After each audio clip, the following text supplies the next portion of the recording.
Noong 2015, nagkampiyon ng Golden State Warriors. 2016, nagtala sila ng 73 wins. 2017 at 18, dumating si Kevin Durant at halos walang makapigil sa kanila. 2022, muli silang naging NBA champions.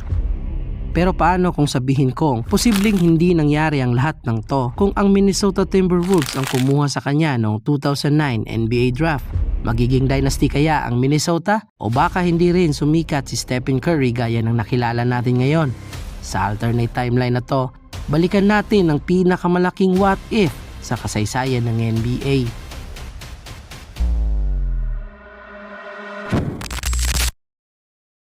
Noong 2009 NBA Draft, 2 beses nagkaroon ng pagkakataon ng Minnesota Timberwolves na piliin sana si Stephen Curry. Sa 5th pick, pinili nila si Ricky Rubio. Pagkatapos sa 6th pick, pinili naman nila si Johnny Flynn. At sa 7th pick, kinuha ng Golden State Warriors si Stephen Curry. Imagine this, paano kung sa ika-5 pick pa lang, sinabi ng Timberwolves Commissioner, "With the 5th pick, the Minnesota Timberwolves select Stephen Curry from Davidson." Isang pangalan lang, pero baka magbago ang buong kasaysayan ng NBA.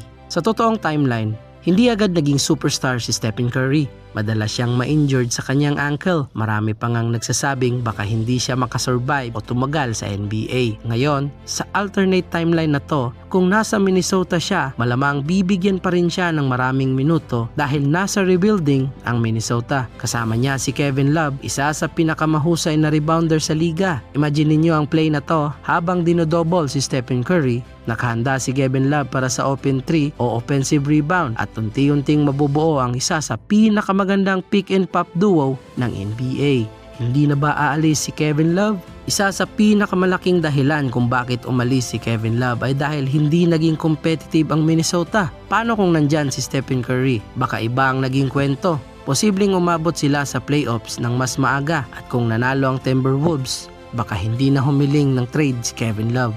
Ibig sabihin, hindi rin siya mapupunta sa Cleveland Cavaliers. Kung walang Kevin Love, mabubuo pa rin kaya ang Big 3 ni LeBron James at Kyrie Irving? Sa totoong buhay, napakahalaga ni Kevin Love sa 2016 championship ng Cavaliers. Siya ang nagdepensa kay Stephen Curry sa final possession ng Game 7. Kung wala siya, posibleng hindi rin mananalo ang Cavs noong 2016. Paano ang Golden State? Ito ang pinakamalaking pagbabago. Kung walang Stephen Curry, walang Splash Brothers. Oo, posibleng madrap pa rin nila si Klay Thompson noong 2011 pero tandaan, si Curry ang dahilan kung bakit naging napakadelikado ng spacing ng Warriors. Kung wala siya, maaaring hindi rin sumabog ang career ni Klay Thompson sa parehong paraan at hindi rin mabubuo ang pinakasikat na backcourt sa NBA at baka hindi rin makilala ng mga tao ang tinatawag na Splash Brothers. Magiging coach pa ba si Steve Kerr? Noong 2014, tinanggap ni Steve Kerr ang coaching job sa Warriors. Kung average team lang ang Golden State, tatanggapin kaya ni Steve Kerr ang trabaho? O baka pinili niya ang New York Knicks? Kung nangyari yon, hindi natin makikita ang motion offense na nagpabago sa basketball. Walang 73-9 record ang Golden State. Noong 2016, nag-record ang Warriors ng 73 wins at 9 losses lang. Pinakamagandang regular season sa kasaysayan. Pero halos imposible itong mangyari kung wala si Stephen Curry. Si Curry pa rin ang nag-iisang unanimous MVP hanggang ngayon. At sa alternate timeline na to, posibleng walang unanimous MVP. Ito ang pinakamahalagang bahagi. Maraming nagsasabi na binago ni Stephen Curry ang basketball. Dahil sa kanya, lahat gustong matutong tumira ng tres. Maging ang mga center ay natuto nang tumira sa labas. Pero kung nasa Minnesota siya, magagawa pa rin kaya ni Stephen Curry yon? Hindi natin alam. Posibleng naging superstar pa rin siya, pero baka hindi nabigyan ng parehong sistema. Hindi rin natin alam kung bibigyan siya ng coach ng kalayaan na tumira ng half-court shot. Posibleng maging mahusay pa rin siya, pero baka hindi nagbago ang laro sa parehong paraan. Isa to sa pinakamalaking domino effect. Noong 2016, sumali si Kevin Durant sa Golden State Warriors. Pero bakit? Dahil nakita niyang handa na ang Warriors maging dynasty.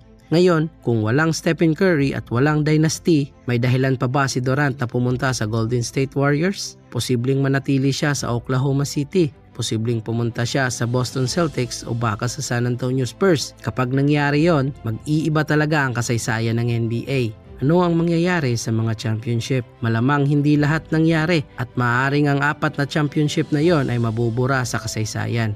posibleng Minnesota ang naging bagong powerhouse ng Western Conference. At baka ang salitang Timberwolves Dynasty ang naririnig natin ngayon imbes Warriors Dynasty. Pero tandaan, hindi lahat ng superstar ay magtatagumpay dahil lang sa talento. Minsan kailangan mo rin ng tamang organisasyon, tamang coach, tamang teammates at tamang pagkakataon. Posibleng naging MVP pa rin si Stephen Curry sa Minnesota, posible ring hindi. Pwedeng naging kampiyon siya, posible ring hindi. Pero isang bagay ang sigurado, kung na-draft siya sa Timberwolves noong 2009, hindi lang Minnesota ang magbabago, posibleng buong kasaysayan ng NBA ay mag-iiba. At hanggang ngayon, isa pa rin ito sa pinakamalaking what if sa kasaysayan ng basketball. Kung umabot ka sa puntong to, isang assist naman dyan at pakihit ng subscribe button. And this is Ballers TV.